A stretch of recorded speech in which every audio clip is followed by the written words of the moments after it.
Yes, ma'am. Thank you, and you've been very cooperative. So now let's come on to the beginning of the class. Now, last time we finished off the terms used for Indian subcontinent, and we also finished the end of it. Why were the terms which were it was referred as, like it was called Hindustan, and that time it was not the uh, word which was implied, but it was taken as the indicative meaning the area around the Indus River and the Ganges. So basically, it was the area which the Delhi Sultanate occupied, which they considered as Hindustan at that time. In Sanskrit, it was known as Bharat, which meant a total entity, the country with its cultural values, etc. Babur came to India. He first time named Hindustan and considered it with all the culture, tradition, flora, fauna found here. Okay, so now we come on to the next heading called the influence of geography on history. Okay, so we move on.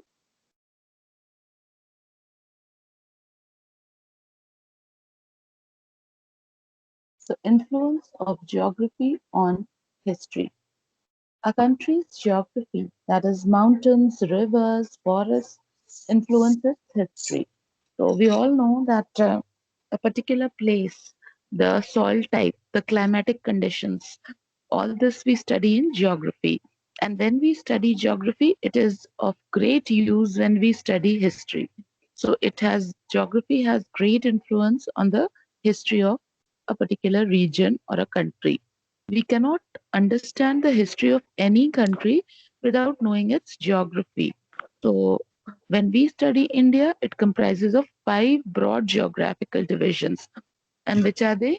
The Himalayas, the Indo-Gangetic Plain, the Thar Desert, the Deccan Plateau, and finally the Peninsular Coast. Now, during the medieval period, we find that the desire to control the rivers and the land between the two rivers, such as the Ganga and the Yamuna, or the Godavari and the Tungabhadra, led to many wars between various powers. So now the areas near the river, they were very fertile. So people living there were constantly at fight with the people away from it. Why? Because they wanted to occupy it. So areas near Yamuna, Godavari, Tungabhadra, Ganga, etc. were constantly at war so that they could grab that area and have the possession and the power of that area. Why? Because these lands were fertile regions which were ample and richly supplied with everything which was needed for a well established kingdom. Now, the discovery of gold and diamond led to a tussle in the Golconda region. Now, Golconda, which is in the uh, down a south region, was rich in gold and diamonds. So, obviously, the kings who possessed the areas, who had the well established kingdoms, wanted to occupy this area. So, the control of both the coasts led to the development of better shipping.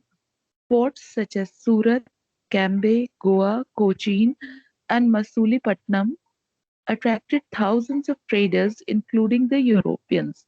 So they were constantly at trade with the nations other than India. In the European countries, the traders were coming and touching these following ports. What are ports? Ports are the areas where the ships are anchored next to the landmass and water body. So the important ports were Surat, Cambay, Goa, Cochin, and Masulipattnam. So many ports were developed on the two coasts to trade either with Southeast Asia or West Asia.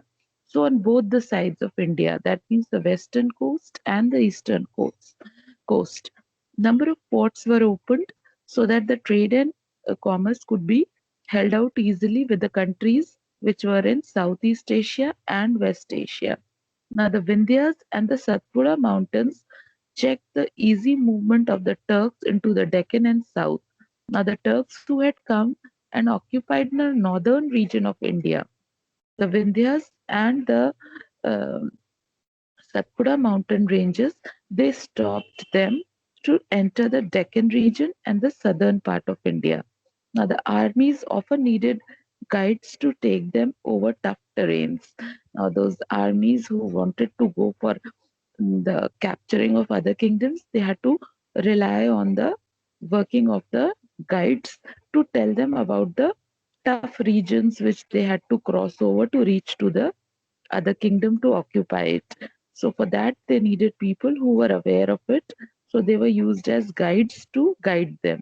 The presence of rocky mountain areas in Rajasthan and other parts of northern India led to the building of immense and fascinating forts in Chittorgarh, Jaisalmer, and Jodhpur.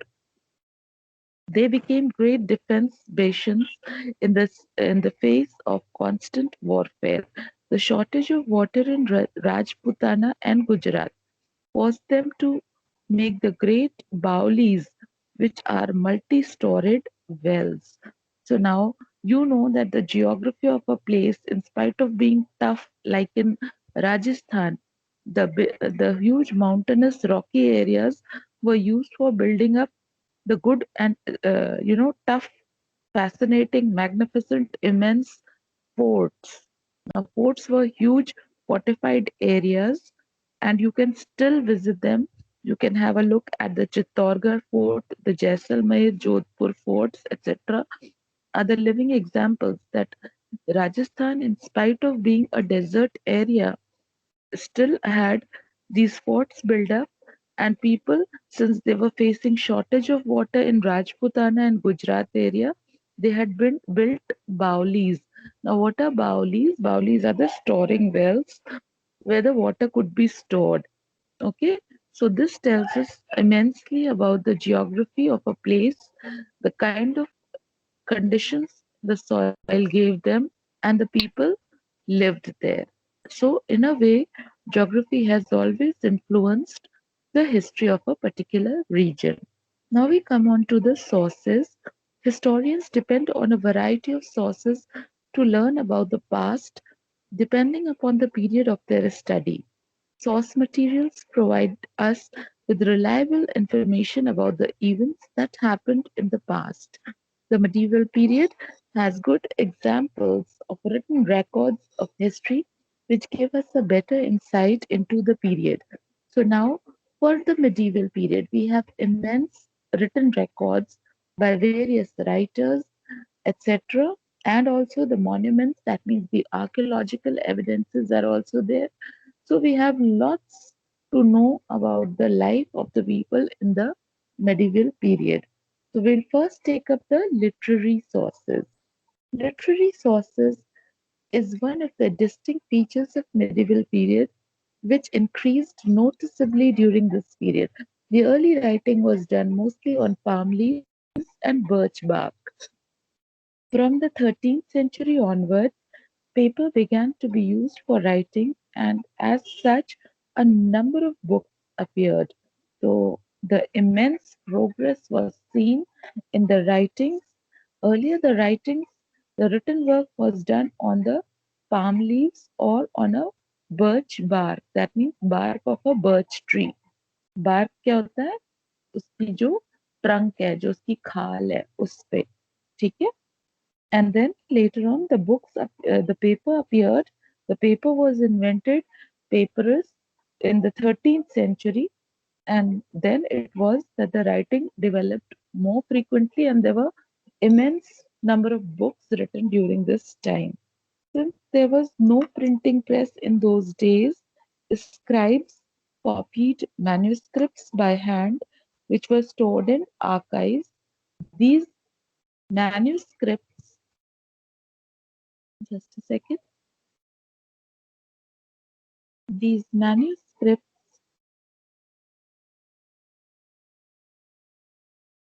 and documents provide a lot of detailed information to the historians. So now, since at that time the printing presses were not there, so everything which was written on a book, to make a number of copies of it so that it is available for others to read, The people, the scribes were the people who used to do a handwritten record, who used to keep a handwritten records. That means they used to recopy the work done by the earlier people, and they, supposing a book was written, now the copies were made by the scribes. They made a number of copies of the same book so that they could be stored. And the books were stored at that time in archives. Even today, store the old documents and manuscripts in archives. Okay, so what is an archive? An archive is a place where the manuscripts and other historical documents of importance are stored.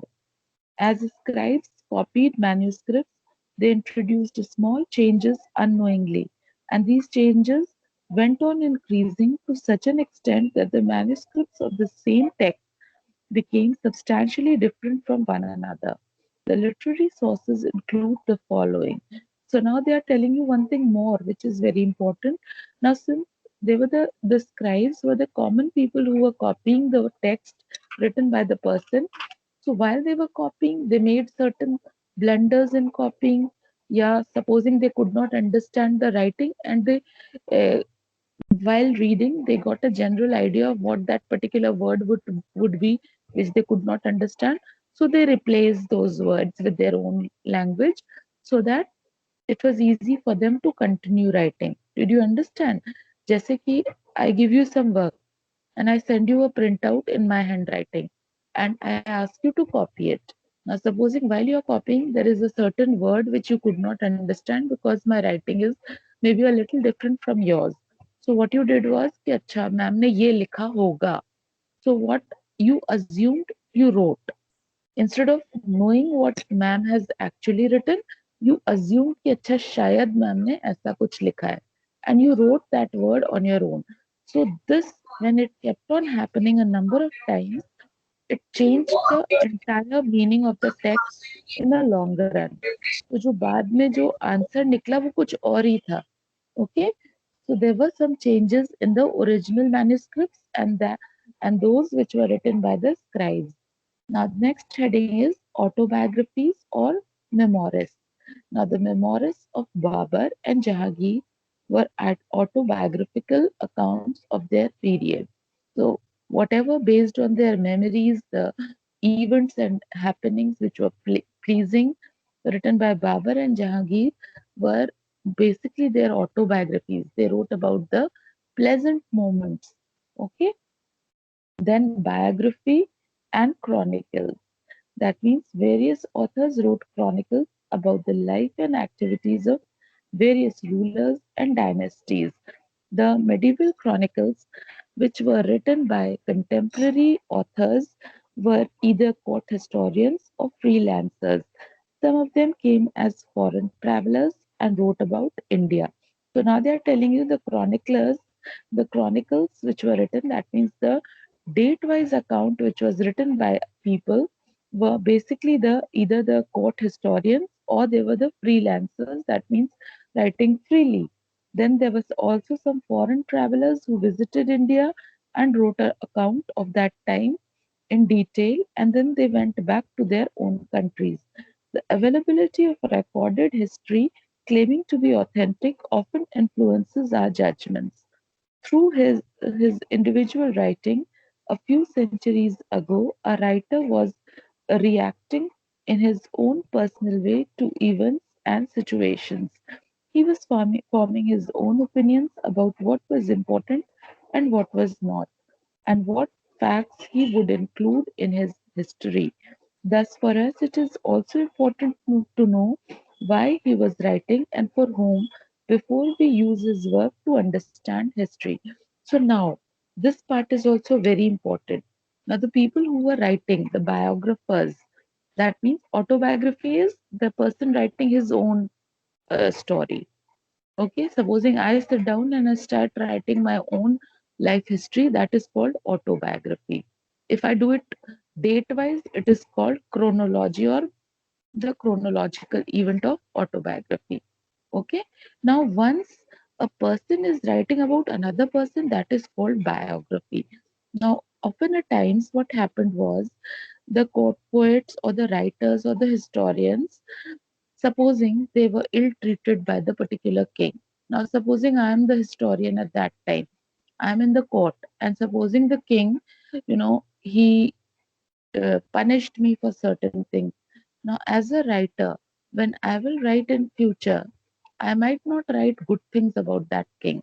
I might treat him he was very biased, he was very rude, he was very, you know, uh, he was very judgmental about characters.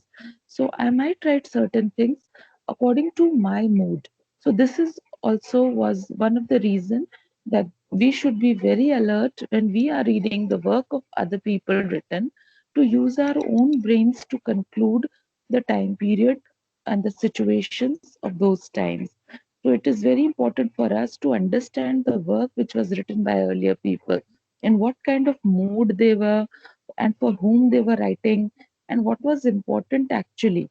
So all this is to be taken into account. Now, for example, Kalhana in the 12th century wrote Raj Tarangini, which is an account of the rulers of Kashmir. Please write now, underline Kalhan, underline Raj Tarangini, underline Kashmir, rulers of Kashmir. So now we need to know that Kalhan, he wrote Raj Tarangini, and what was it dealing with? It was dealing with the rulers of Kashmir at that time, the kingdoms, the rulers who were ruling Kashmir. We have a detailed account written by Kalhan in Raj Tarangini. Okay, then Kumarapa, Kumarapal Charita by Shemendra and Prithviraj Raso by Chand Bardai are also historical accounts of the medieval age. Please underline Kumarapal Charita. It was written by Shemendra, and Prithviraj Raso by Chand Bardai. Underline these, please. Now we come on to the next heading called Illustrated Literary Works. Now, several literary works by indigenous writers were also brought out. These literary works include autobiographies and memoirs like Suzuki Babari, N.A. Akbari, Suzuki Jahangiri, etc. These are illustrated with beautiful painting called the miniature painting. In addition to giving general information, they throw a good deal of light on the development of art and painting. So basically, the literary illustrated literary work means the paintings and the depictions of the detailing. A particular scene of a court was painted on a wall or on a canvas. Now that gave a detailed account of the picture, what the court looked like, and that gave a immense knowledge to the historians that the paintings were beautifully depicting the scenes of the court and other scenes, which then told us that okay, this was the situation. The king sat here, and the people who were helping him out in the kingdom's affair sat in particular areas. So, paintings and arts were a developed form of telling us the information, not just written information, but also in the form of art and painting. So, this shows that even the art and painting reached its peak, reached its zenith during this time. Zenith means height pe pahunch jana. Okay. Then coming on to the next heading, important foreign travelers. There were many important travelers who visited India during this time. Let us see some of the most important accounts of medieval India provided by the visiting foreigners. Now, there were foreigners who were visiting India and they were writing about it. So, the first among these is the Islamic accounts. Let's see. Travelers from abroad give us interesting information regarding the political, social, and economic conditions in medieval India. Al-Biruni's account of India during Sultan Muhammad Ghazni's conquest in his Kitabul Hind is considered to be the finest foreign account of medieval India. So please, this Al-Biruni, the writer called Al-Biruni, he came to India with Mahmud Ghazni, Sultan Mahmud Ghazni, who was an invader. Okay, invader means he came to India to, uh, take away the wealth of India, and he looted India and went back. So all this detailed account was written by Al-Biruni in his book called Kitabul Hind. Please underline Al-Biruni. Please underline Kitabul Hind. And please underline the time when he had visited. It was during Sultan Mahmud Ghazni's conquest. Okay? And he wrote about India of the medieval times. Then next is Marco Polo. Please underline the name. He is also a foreign traveler. Passed through some parts of southern India on his way from China to Persia in 1292 AD. Now the date is also given, so please underline the date also. He came from China and he China to Persia. ठीक है? He came to the southern part of India and has left a very interesting narration of social manners and customs of the South India. So basically, he wrote about the mannerism and the customs which were followed in South India. We move further, we come on to the next page. The best known foreigners who visited India during the pre Mughal period were a Moroccan Ibn Battuta, an Italian Niccolo Conti, who visited Vijayanagar around 1294 AD. So, another people whom you need to know is the Moroccan person, Ibn Battuta, he was from Morocco, then an Italian, Niccolo Conti. All these people they visited in and around 1294 AD, the Vijayanagar Empire. That means in the south they were visiting. Okay, the southern part of India. Then a Persian, underlined, he was from Persia, Akbar Razzaq, who was the ambassador of Shah Rukh of Samarkand at the court of Zamorin of Calicut and visited the Vijayanagar kingdom around 1442 AD. So all you need to know is Akbar Raza. He was the ambassador of Shah Rukh, a person, the king of Samarkand. Okay, now Samarkand is somewhere in the northwestern side of India. Okay, beyond the present Pakistan. Okay. So he came from Samarkand and he came to Vijayanagar and wrote in detail about the area. Zamorin of Calicut. That means a port. Calicut was a port. Okay. Then A. Nikitin, who visited South India in 1470 AD. Underline A. Nikitin. He also visited India. Underline the year 1470 AD. From the 16th century onwards, the European travelers who came to India have left a mine of information for us. So that means there is mine, पूरी खान है उनकी information की. The works of Jesuit missionaries and European travelers like Barbosa, Ralph Fitch, Rowe, Tavernier, Bernier, and Manussi. Please underline all these names. They are already given in red. So please do not dirty your copy books, but be a little neat in while underlining. These names are to be remembered. Have described the condition of the people, the state and trade and commerce, and the magnificence of the courts. So these were there were Jesuit missionaries and European travelers who were also writing accounts of the condition of India during the this time. Okay, foreign travelers provide us a deep insight into history through their books, written as accounts of what they came across during their journey to India. They have recorded everything good or bad they had experienced. So basically, the travelers' accounts were more authentic because they visited, though they visited for a short time, but they were quite aware of in their journey what all they faced, what all they saw. So they just wrote what happened to them, even the good things and the bad things. Now we next come on to the archaeological sources. Just a second, children. Okay, we have 2 minutes more. Let me finish off. Archaeological sources. Archaeology is a specialized science dealing with the material remains of post civilizations.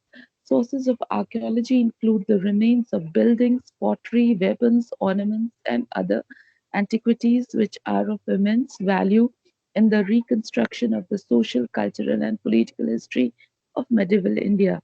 So now the archaeological sources are basically dealing with the remains which were left by the civilizations in the past. Buildings, pottery, weapons, tools, ornaments, and anything that they used. So it told a lot about the social, cultural uh, uh, history of that time. They talked about the how the people behaved, what were the patterns they followed, what buildings they lived in, what pottery material they used, the ornaments they wore, what was it made of, etc., etc. Now, next heading is coins, which is very important. Coins have given useful information regarding the state of polity and economy during the Sultanate and the Mughal periods. The coins of Muhammad bin Tughlaq have revealed much about his reign and his kingdom. The coins of provincial rulers, such as those of Bengal, for instance, with their dates and mint marks, are especially valuable as resources of information not fully dealt with in the general chronicles. So now they are telling us that coins have played a very important role.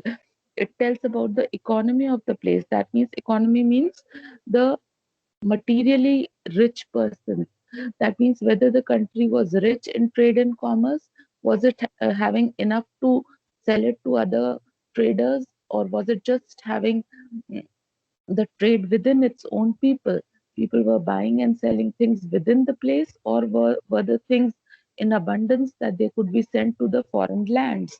Now, the coins which were found, they gave immense knowledge about the king of that time because the king's picture was minted on it. The year of manufacturing of a coin was minted.